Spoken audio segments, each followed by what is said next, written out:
DaBaby is one of the hottest artists out right now, despite his recent controversy at the Rollin' Loud Music Festival. Almost everybody knows what happened there. He said some really outlandish homophobic statements and is currently feeling the wrath of the cancel culture because of it. This isn't the first time DaBaby has had a run-in with controversy though.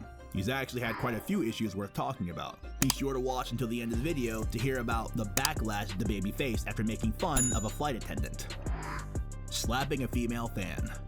Alright, so towards the middle of 2020, DaBaby came under some serious fire after a video surfaced that clearly showed him smacking a woman really hard as he was walking through the crowd at an event. The video is pretty crazy actually, not because it ended in like a brawl or anything, but more so because you can really see how hard DaBaby hit her.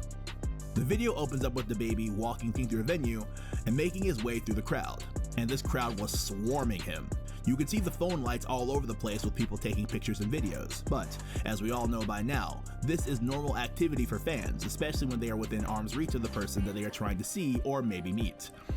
Well, at some point, this seemingly harmless venture through the sea of people turned violent. It seemed like it was out of nowhere, though DaBaby claimed that he had a reason for doing it. DaBaby swung his arm wide and smacked the fan across the face. That fan happened to be one of his many female listeners who had been there trying to score a moment with one of her favorite artists. The day after the slap occurred, DaBaby was facing enormous backlash, and he ended up posting an apology on his social media. In the video apology, you can hear DaBaby's side of the story. He claims that he was trying to make his way through the crowd when he was smacked in the face by a cell phone with the flashlight on. You can zoom in close enough to see a pimple on my face. You ain't do that, and I already can't see you. Then you, come on, baby. Why you do that? I apologize that it went the way it went. But I just wish that you could have respected me the way I would have respected. He then claims that it was basically instinct for him to swing and that he couldn't see who was behind the light. He says that he was sorry that it happened to be a female on the other end of the phone light, but he also tries to make us see his side of things. The person on the receiving end of the slap was a young woman named Tyranisha Laws, and she spoke to TMZ about her perspective of what happened. In the interview, she claimed that she wasn't even the person holding the phone.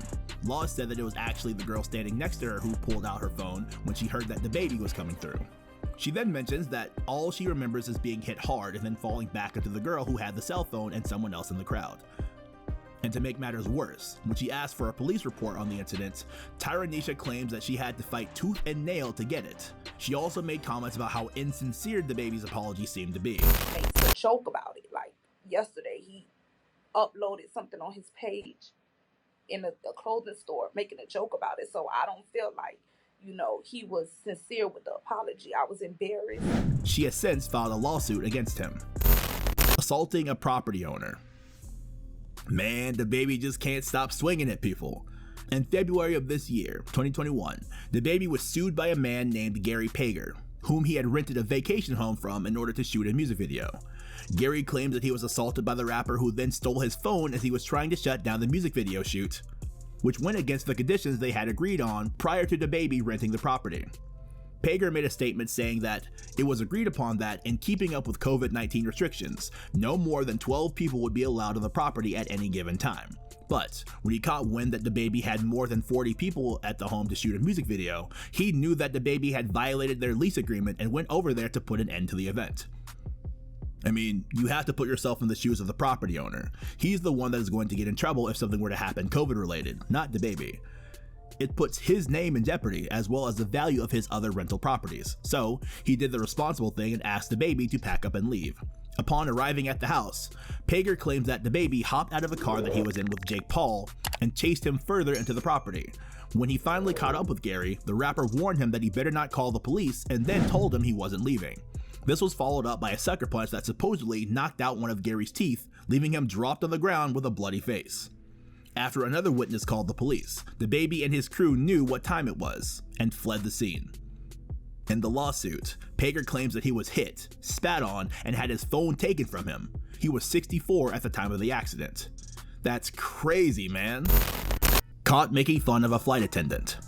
DaBaby, like many other artists, often travels by plane. Now, when we think of flying, most people think of all those safety restrictions and rules that we have to follow. So more likely than not, you assume people will behave themselves during a flight. Well, not DaBaby. In April of this year, he faced some serious criticism after posting a video of himself on a flight. During this video, he can be seen filming a stewardess who didn't appear to know that she was being filmed.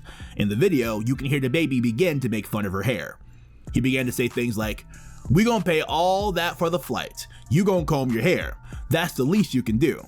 We gonna pay all that for that flight. You gonna comb your hair. Straight up, they not, dog. After uploading the video onto social media, he was hit with immediate backlash from fans letting him know how disappointed they were with him. It's one thing to diss an op, but to go out of your way to make fun of someone you don't know for the way they look is messed up, and most people know that.